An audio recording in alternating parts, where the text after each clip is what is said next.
குருதி கொடுத்து ஒரு உயிரை காப்பாற்றுங்கள் என்ற மேன்மையான நோக்கத்தோடு லாலி ரோடு புனித அருளானந்தர் ஆலய பங்கில் செயல்படும் புனித வின்சென்ட் பால் சபையினர் 3வது ஆண்டாக இந்த இரத்த தான முகாமை நடத்தி கொண்டிருப்பது மிகுந்த மகிழ்ச்சிக்குரிய செய்தியாகும்.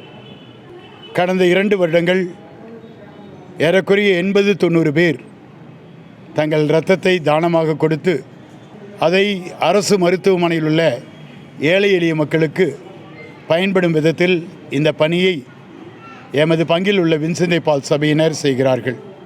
இந்த ஆண்டும் இதற்காக நன்றாக திட்டமிட்டு சந்திக்க வேண்டிய அரசு மருத்துவர்களை சந்தித்து இந்த நாளிலே இந்த இரத்த தான முகாமை நடத்தி கொண்டிருக்கிறார்கள். இது எங்களுக்கு நோன்பின் காலம். இந்த நோன்பின் காலத்தில் நாங்கள் செய்ய வேண்டிய ஒரு அறச்செயல்.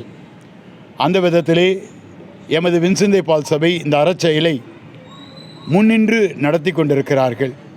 இந்த ஆண்டும் ஏறக்குறைய 100 பேர் இரத்த தானம் கொடுப்பார்கள் என்று எதிர்பார்க்கிறோம்.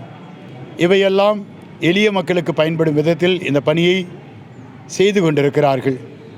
இந்த நேரத்திலே பங்குத்தந்தை என்ற முறையிலே, இந்த ஆலய பங்குத்தந்தை என்ற முறையிலே எமது பங்கில் சிறப்புடன் செயல்படும் புனித வின்சென்ட் பால் சபையின் தலைவர், செயற்குழு உறுப்பினர்கள், எல்லா உறுப்பினர்களையும் மனதார பாராட்டுகிறேன்.